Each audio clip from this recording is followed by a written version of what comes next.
What's going on, everybody? It's your boy. I got my high tuning back in for the reaction, and this time we got a new channel. What is it called? Scary Interesting. I was like, man, we got a new channel. I can't remember the name, but it's called Scary Interesting. This video is called "Cave Exploring Gone Wrong: The Indian Springs Cave Disaster." Uh, I mean, the title says it all. So, but before we jump into that, we're gonna jump into it. I was about to be like, that shit sounds crazy, but of course it does. But Carrie Willis, my hood life nugget, Liz, Amy Jane Doe, Liz, Driver Thoughts, Lynn, Willow, Misty Summers, Mama Dukes, Aaron, Nicole, Ryan, Carrie, Creatively Insane, Nick, Tammy, Diesel Fuel, Marie, Marla, Holla Boy, Christy Poe, Jordan, Funny Farm, Taylor, Holla Girl, and Jeffrey's YouTube. Gang, gang, gang. Appreciate y'all for doing what you're doing, hitting that join button. If you guys want to get shout outs and all the videos, the lives, take advantage of some perks, think about hitting that join button down below. We got 3 different options to choose from, 2 of which are cheaper than Netflix. You dig what I'm saying? And we upload more than them, you know what I mean? And if you don't want to do none of that, just hit the subscribe button, hit the bell notification, help us hit 100K because we are on our way and we need you today. Okay, let's go. Man, that was some real Sauce Walker slick talking. You know what I'm saying? Oh shit. All right, let's go. In 1991, a group of the best cave divers in the entire world planned a series of expeditions in Indian Springs Cave in Florida. On the first dive of these expeditions, a horrifying event occurred that is so rare that it has still yet to reoccur in the 30 years since the incident. This is their story. That would be scary. Like, the fact that they have to take fucking air tanks down with them because they were down for so long, like, that is scary, bro. I'm good. I'll stay on land.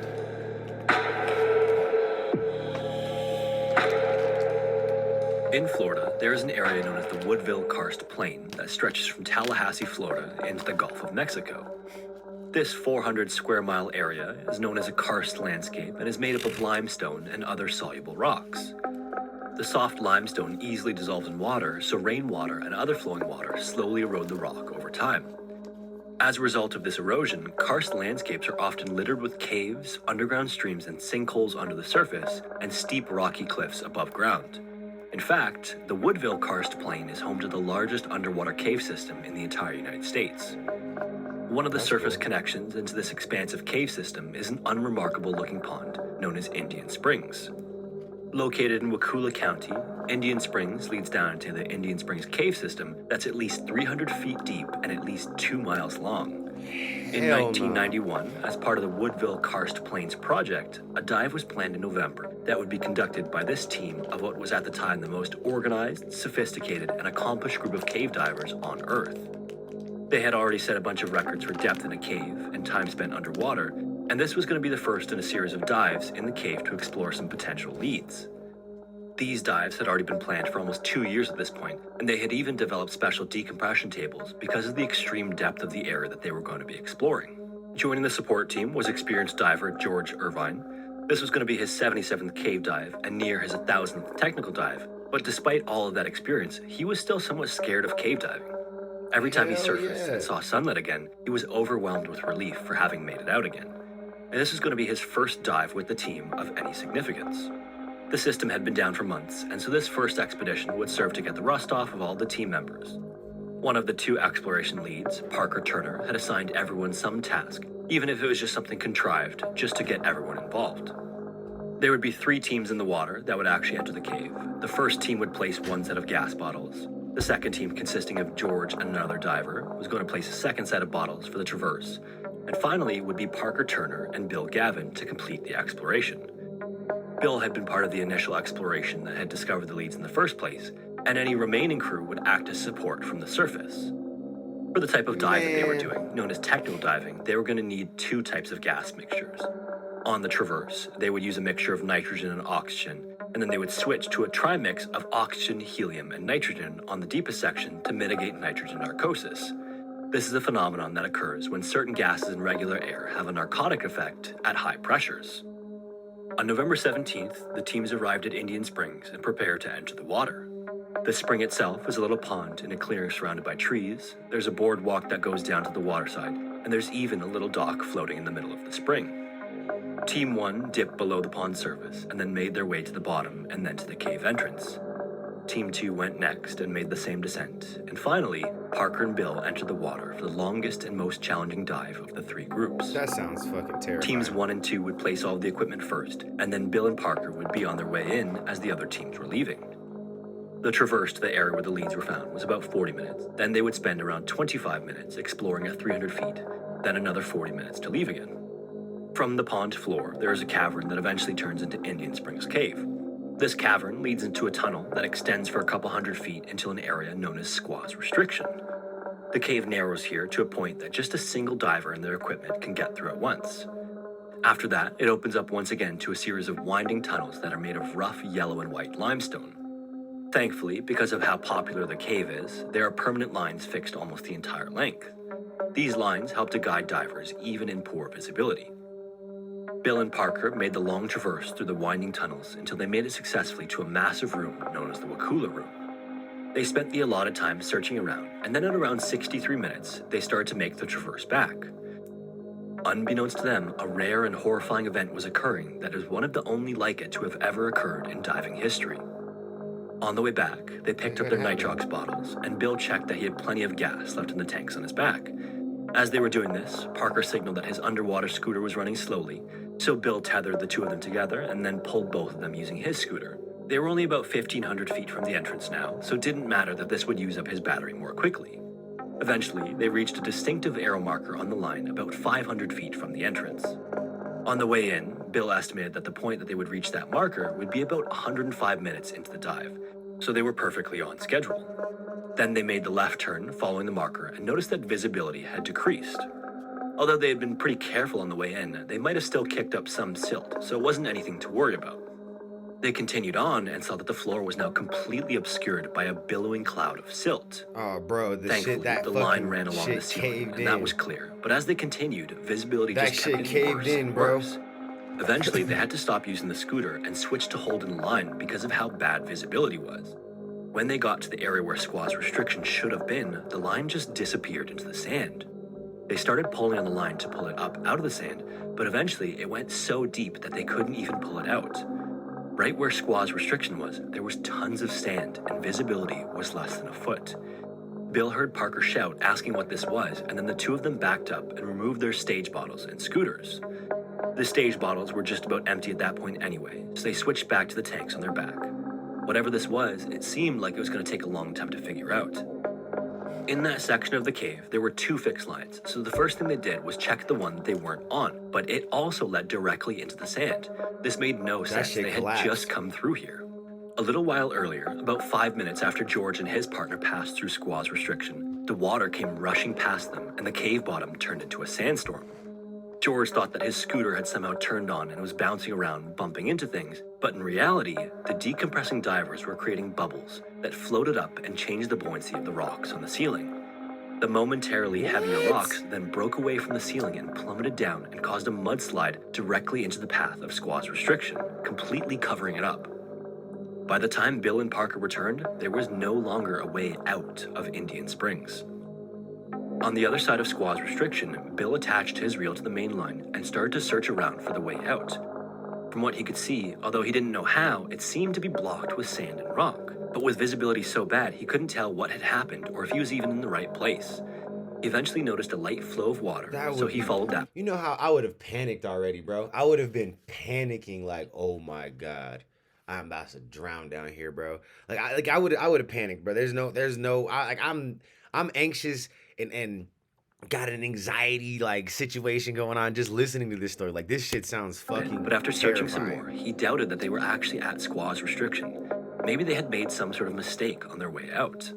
While Parker continued to search, Bill swam back out about 300 feet back to find the arrow again. He just stared at it, trying to ensure he hadn't misread it or made some silly mistake. When he was absolutely sure he was right, he swam back into the sill and back to Parker, and the two of them spent the next 45 minutes desperately trying to find a way out of the sand, burning through their gas tanks the entire time. Damn. Bill and Parker eventually checked their pressure gauges and realized that they were getting very low on gas. Parker grabbed his piece of slate and wrote "What do we do?" on it and then handed it to Bill. Parker obviously hoped that the more experienced Bill had some idea, but Bill had no clue either. The only thing he could think to write was, "Hold on, I'll go look," and then he tied his reel to the main line and started a sweeping search again. Again, he found nothing, so he went back, but even though he was gone for less than 5 minutes, Parker was nowhere to be found.